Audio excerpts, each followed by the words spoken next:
Hello everyone. Today I want to teach you the word decision. Decision in Chinese. Decision 决定决定 Decision 决定 Let's try to write.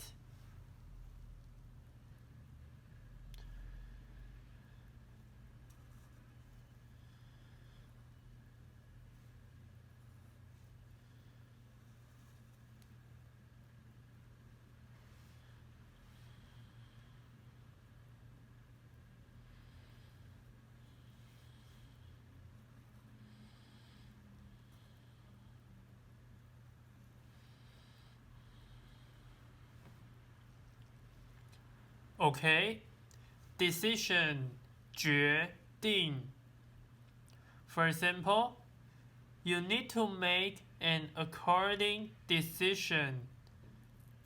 According 决定 Decision 决定